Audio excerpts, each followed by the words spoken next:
I wish we could do this every single Friday. Barely Legal, Cover the Strokes. And will that be out and available for people for free to listen to or something? Yes, I'm going to put it on my SoundCloud right now. Awesome. So you can expect a link from my Twitter page and SoundCloud and all that stuff. And the thing I got to say about you, man, is you really do work with the kind of hottest beat makers in the world right now. Oh, thank you. Chris, this guy out in the Balcony Owls, I got to big him up. Absolutely loving everything he does. People like Machine Drum. And I want to talk about these guys really quickly. Limburg Palace, did you say? Yeah.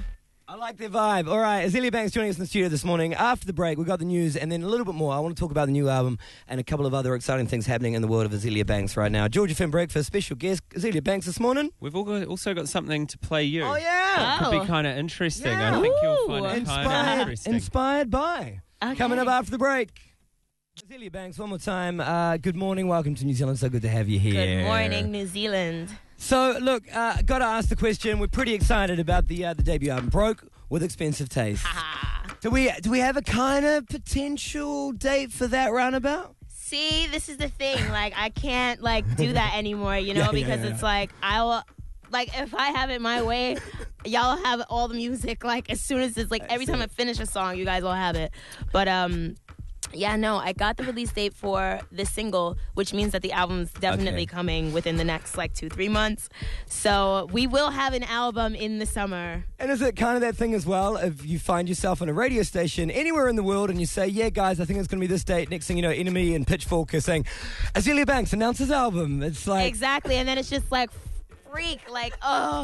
because it's different now, you know what I mean? Especially with me, I'm kind of a renegade artist trying to fit into the major label system. I'm trying my hardest. Yeah. And we're trying our hardest to work with each other and stuff like that, but it's working and it's working really well. You were talking about that whole thing earlier on about anonymity, and all of a sudden, everywhere you go in the world now, almost gigs, whatever, people know who you are. Is it a crazy thing to think about with social media? Literally every single thing you type, it's going to get retweeted and requoted and repurposed and be all over the internet the next morning. Yeah.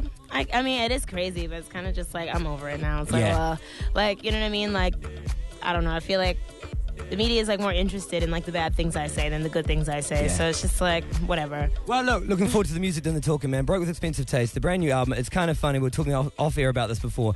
Usually when an artist signs to a major label, what happens is being with a major label affords you the luxuries of being able to call in certain guest MC X or big name Y. But the Azealia Banks debut album, it's 100% Azealia. Azealia Banks. 100% Azealia Banks. And yeah, that's I don't know. I like working by myself. Not to say that I don't like collaborating with other people, but I just never know what to do. You know what I mean? I'm always just kind of I can't really absorb the vibe, or I can, I'm lying, because I've collabed with Lady Gaga and Beyonce and Kanye West and stuff like that. But yeah, usually it's just kind of strange. It's always just two wizards that are just in a room Yeah. And as we talked about before, you really do work with some of the cream of the crop of underground beat makers in the world right now. What can we expect musically on the album? Everything. Everything. So we got Little Internet on the album. I got Pearson Sound on the album. Right? So you didn't know I knew about that. What else have I got on the album? I've got a beat by Skeet. Do you know DJ Skeet? Yeah, totally. Yep. Yeah. He's actually the one who gave me the beat for 212. No when I was way. 18, I went out to work with him in LA, and he was like, "You should really rap over this." And I was like, "No, this is weird. Everyone's gonna call me gay." But I was like, "Wait, I am gay, so I might as well just do it." And I did it, and then it was the best decision I ever made. Yeah. Yeah. Oh my God. Oh, and I've got Lone. Pineapple Crush was amazing. Pineapple Crush, but oh my God, you guys have to hear the songs. So Lone produced Miss Amor and Miss Camaraderie, and they are freaking... Okay, once we're off air, I'll play you. Yeah. I was going to say, look, I would love to break all the rules and say, look, can we premiere? I know, can we just play all... Can we please? Oh, you were trying to get me job for my label. Totally, no, I wouldn't do that to you, but please off air, I'd love to hear that single. One more time, just announced a few hours ago, the first single, Young Rapunzel. March 26th, Young Rapunzel. Awesome, Azealia Banks, thank you so much. It's been an absolute pleasure to have you in the studio this morning, and really cannot wait for tonight.